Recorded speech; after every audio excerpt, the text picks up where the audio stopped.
Continuando, jóvenes, con el desarrollo de la semana número 4 de este ciclo 2017-2, vamos a resolver las preguntas de esta semana. Sin embargo, quiero resumir toda la teoría que hemos visto y que ustedes han visto en el video anterior en el siguiente cuadro. El periodo helenístico romano tiene como objeto de estudio, recordemos, la búsqueda de la felicidad. Ese es su objeto de estudio. Búsqueda de la felicidad. Una vez que ustedes han comprendido esto, deben entender que las distintas disciplinas o corrientes filosóficas que hemos visto proponen una vía para llegar a la felicidad. O sea, tanto el cinismo, el estoicismo, el epicureísmo y el escepticismo quieren llegar y quieren proponer una filosofía para poder ser felices. Sin embargo, se distinguen en los medios para nosotros poder llegar a ser felices, es decir, en el camino. Cada uno va a proponer un camino y una vía distinta para llegar a la ansiada felicidad. A ver, acá nos hemos equivocado porque hemos puesto busque cuando es búsqueda. A ver, búsqueda. Ahora, el cinismo propone que nosotros vamos a llegar a ser felices alejándonos de las convenciones sociales.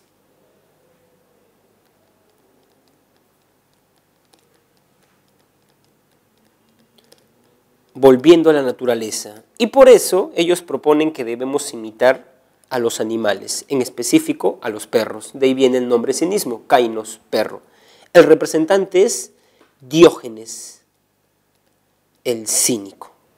Luego tenemos que el estoicismo propone que la vía para llegar a la felicidad, dado que existe un destino, es resignarnos, dándonos y aceptando el destino. En eso consiste la sabiduría y la felicidad. El representante, como vimos en el video, es Zenón de Citium. El epicureísmo propone que para llegar a la felicidad nosotros debemos gozar de los placeres.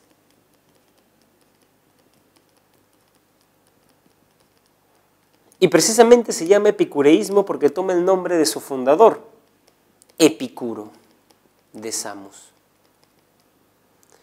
Y finalmente vimos que el escepticismo, dado que considera que nosotros no podemos conocer nada, promueve que debemos suspender el juicio para llegar a ser felices.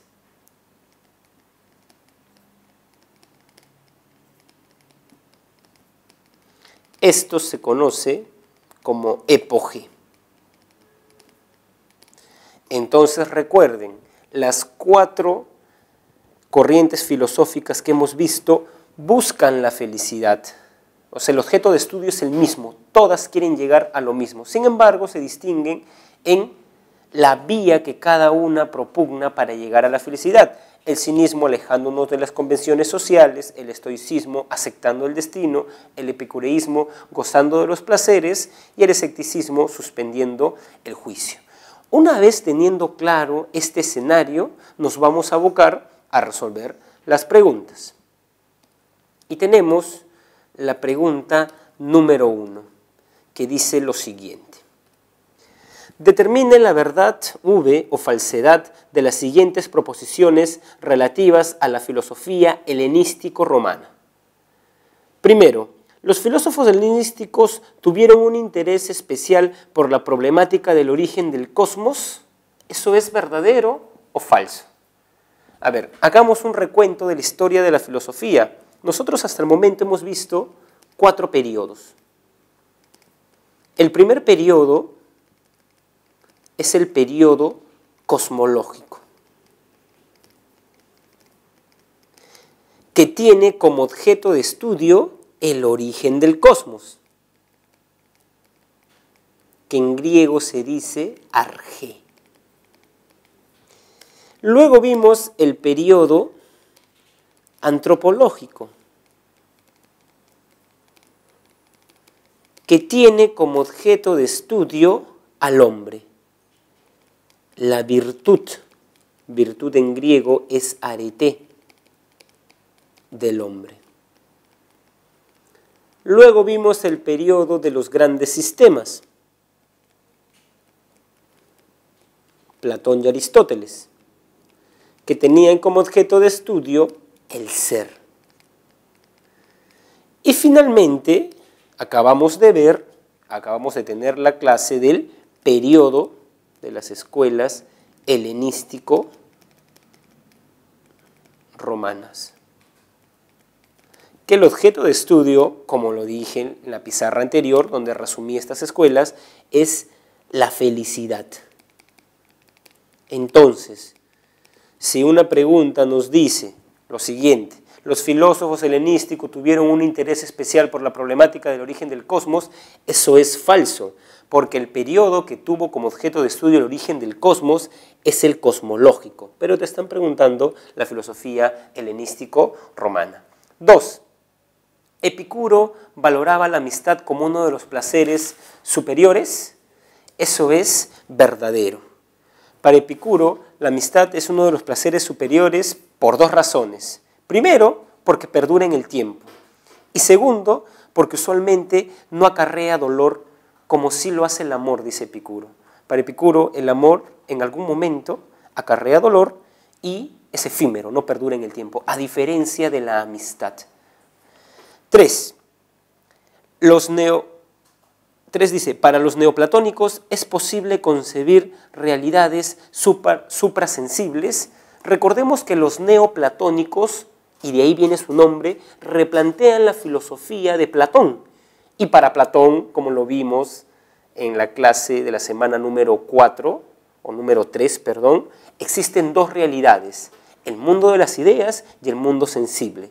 Al mundo de las ideas se le llama mundo suprasensible porque está encima de este mundo sensible. Entonces, si los neoplatónicos asumen la filosofía de Platón, eso quiere decir que es verdadero. O sea, sí existe una realidad suprasensible, un mundo de las ideas. 4. Diógenes no propugnaba una forma de vida dedicada fundamentalmente a los placeres.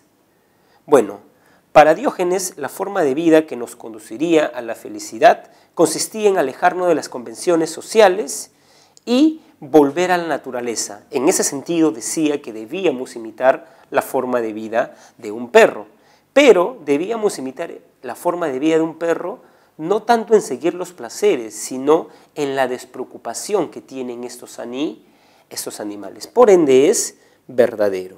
Entonces, si tenemos falso, verdadero, verdadero, verdadero, la clave correcta será la alternativa A.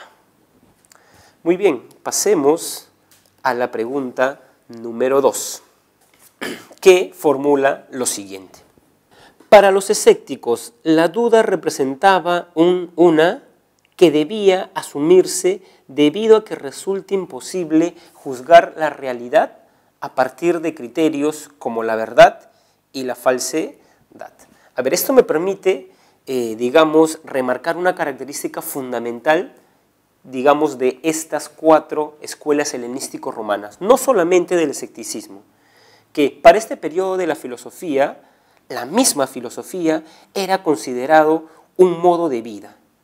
O sea, el filósofo no era alguien que teorizaba nada más, o simplemente, sino que ponía en práctica sus reflexiones. Es por eso que algunos hablan de la filosofía como un modo de vida en el periodo de las escuelas helenísticos romanas. En este sentido, ¿no?, si los escépticos propugnan una duda, esta duda no era teórica, sino que era una duda que debía practicarse en cada acción de la vida cotidiana.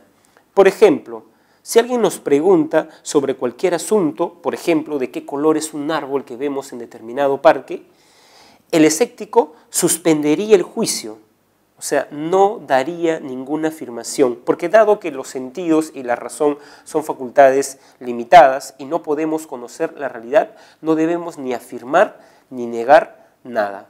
Esto es, como lo hemos visto, la G. Entonces debemos decir que la duda representa un modo de vida. O sea, es algo que debe practicarse en cada acción cotidiana de la vida. Muy bien, pasemos a la pregunta número 3, que dice lo siguiente. Resultaría incoherente, o sea, falso, incorrecto, con el cinismo de Diógenes y Antístenes, sostener que no vale la pena identificarse de manera exagerada con una nación en especial. Eso es correcto, jóvenes. ¿Por qué? Porque ellos se consideraban ciudadanos del mundo, cosmopolitas, porque el argumento que esgrimían era más o menos el siguiente: todo ser humano es un ser racional, y el ser racional no depende de que tú seas griego, persa, americano, sino depende de tu facultad, de tu esencia humana. Y en ese sentido yo no soy ciudadano de Grecia, sino soy ciudadano del mundo, ¿no? Cosmopolitas. Entonces no puede ser la clave, porque eso es coherente con la filosofía de Diógenes. B. ¿Es necesario vivir de manera sencilla, sin mayores lujos y comodidades para ser feliz? Eso también es coherente. Recordemos que Diógenes, que consideraba la filosofía como un modo de vida, puso en práctica esta filosofía y se dio cuenta de que la naturaleza nos pide muy poco para satisfacer nuestras necesidades. Lo que pasa es que la sociedad nos inventan pseudo necesidades y nosotros estamos en la búsqueda de esta satisfacción cayendo en el dolor. Entonces, eso es coherente, por ende no podría ser la clave. Las creaciones literarias no representan más que vanidades frente a nuestra naturaleza. Según Diógenes, esto es correcto, porque las artes son vanidades y refinamientos de la sociedad. Por ello, la felicidad consiste en alejarnos de las convenciones sociales, y el arte es una convención social. D. Es importante hacernos sabios a través del conocimiento de las ciencias y de las artes. Esto es incorrecto, falso y por ende incoherente. ¿Por qué, profesor? Porque para Diógenes el conocimiento fundamental es el conocimiento del hombre. No interesa el conocimiento de la naturaleza, de las ciencias, sino el conocimiento de nuestra naturaleza humana y de qué nos va a hacer felices. Muy bien, pasemos entonces a la clave, o a la pregunta, número 4, que dice lo siguiente. Gerardo considera que el ser humano no debe negar su origen animal, pues en él reside su esencia y su naturaleza. Su opinión coincide con la del filósofo. Recordemos que existe una escuela helenístico-romana que consideraba que el hombre debía imitar un animal, en especial a un perro. Sobre todo, debía imitar dos cuestiones de los animales, que las vamos a apuntar en la pizarra. Primero, ¿qué debíamos imitar de los animales? Su despreocupación o la despreocupación. Los animales no se preocupan. Un perro no piensa que va a cenar hoy día en la noche, que tiene que hacer mañana, no, vive, digamos, el día a día, es un ser despreocupado. Y en ese sentido, nosotros también debemos ser despreocupados. Y la segunda cuestión es lo poco que necesita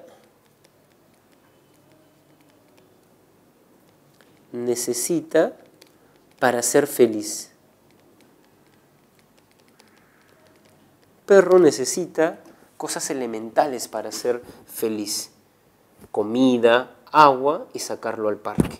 En cambio, si le preguntamos a un ser humano qué lo haría feliz, vemos que nos dice varias cosas, digamos la mayoría, que son pseudo necesidades, ¿no? Diógenes hace una diferencia bastante fina entre necesidades y pseudo necesidades.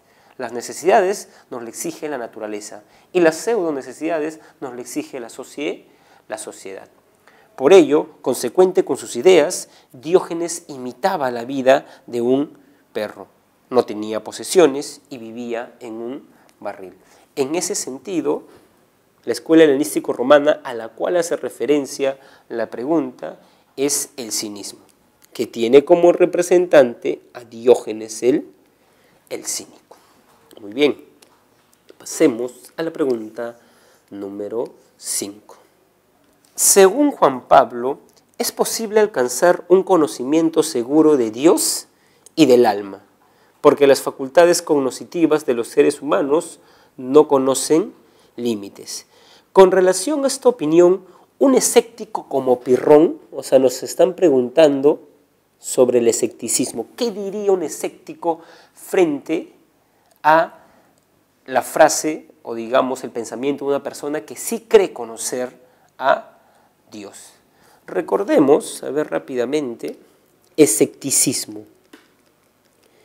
El escepticismo recomienda practicar la epogé.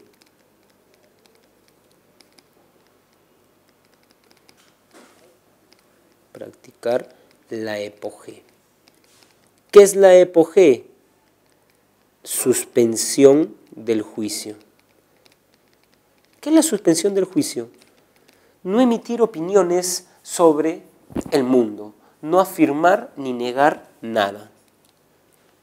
No afirmar ni negar nada.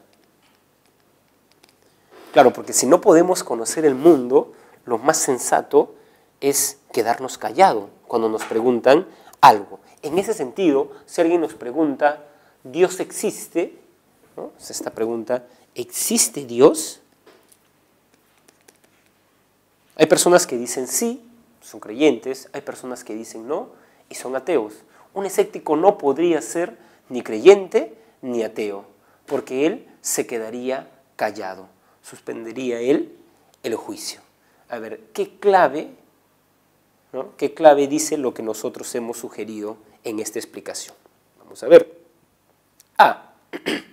Efectivamente, ¿se puede tener certezas con respecto a Dios y al alma? ¿Se pueden tener certezas? No, no podemos tener certezas. B. Solamente pasando por una serie de dificultades para enjuiciar los fenómenos es que podemos alcanzar un conocimiento suprasensible como aquel. O sea, acá habla de dificultades, eso es parte del escéptico, pero dice que podemos alcanzar conocimiento. Para ellos no podemos alcanzar conocimientos. C. Sobre Dios y el alma no es posible afirmar o negar categóricamente nada. Esa es la clave, ¿no? El escéptico frente a Dios no afirma ni niega categóricamente. Entonces, ahora aboquémonos a resolver la pregunta número 6, que enuncia lo siguiente. Señale cuál de los siguientes enunciados no se corresponde con el epicureísmo. Recordemos que el epicureísmo, al igual que toda escuela helenístico-romana, pretende o tiene como objeto de su filosofía la búsqueda del placer, pero tiene una posición bastante clara sobre cómo llegar a la felicidad. Y ellos consideran que para llegar a la felicidad, o sea, la felicidad consiste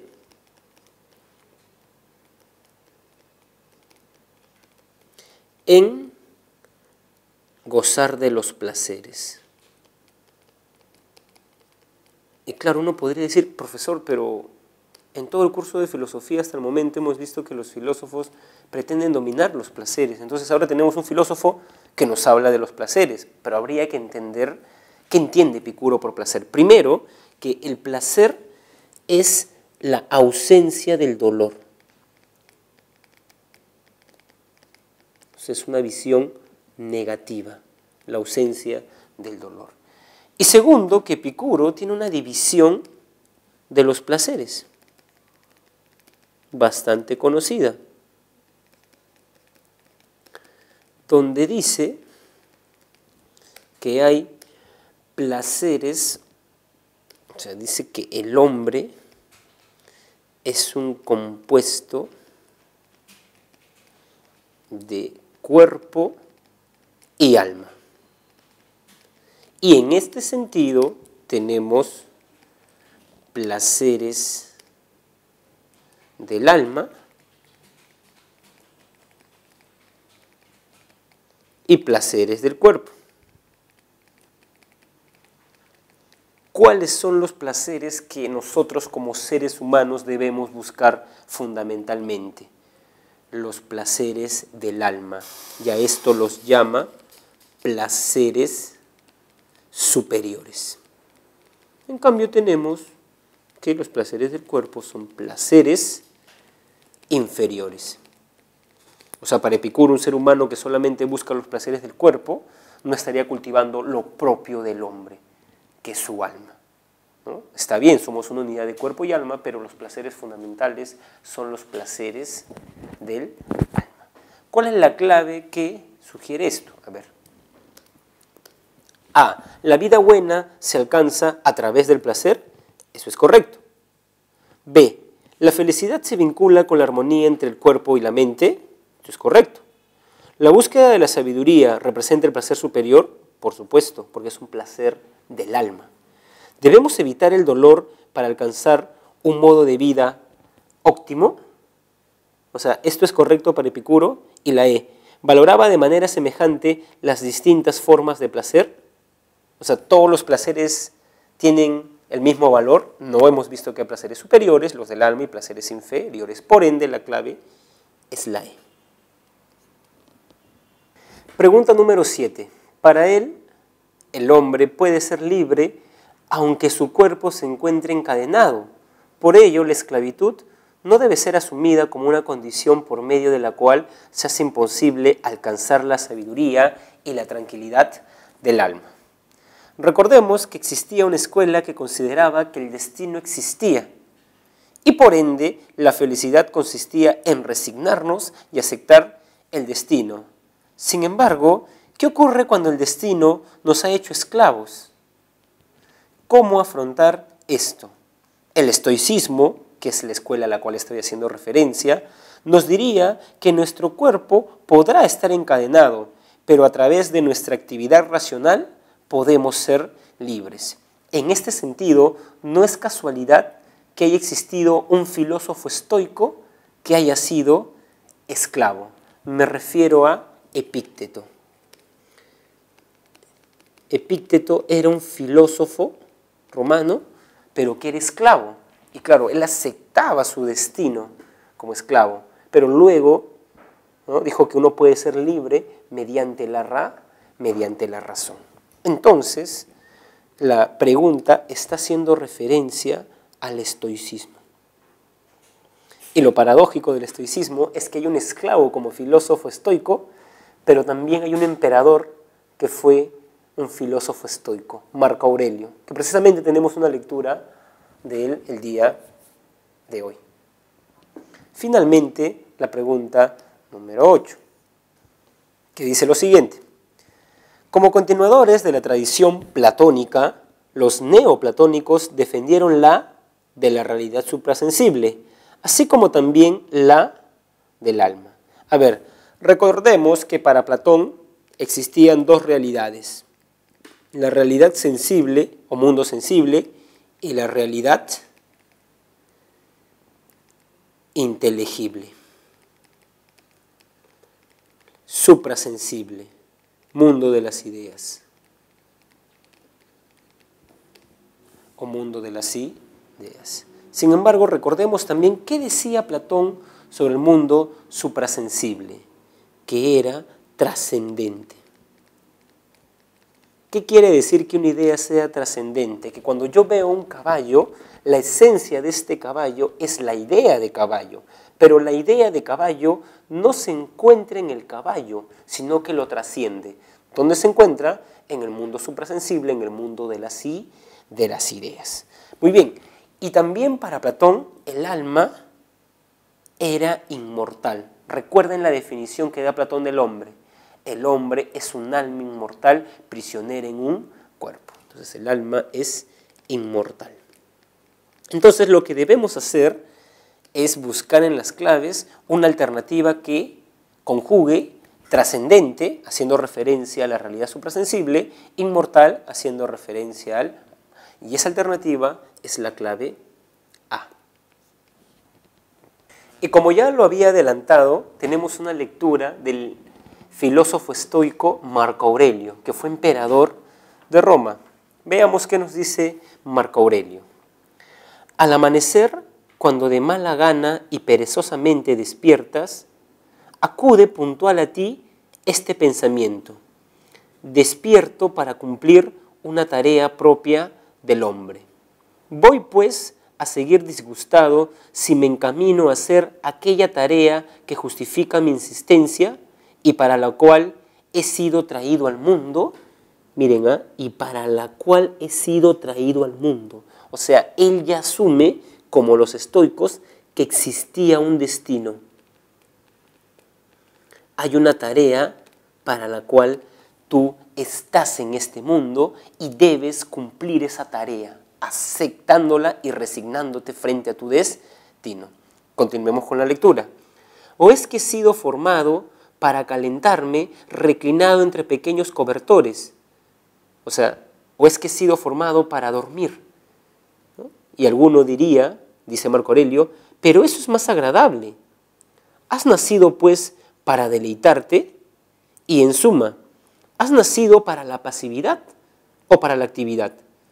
¿No ves que los arbustos, las hormigas, los pajarillos, las arañas, las abejas cumplen su función propia, contribuyendo por su cuenta al orden del mundo?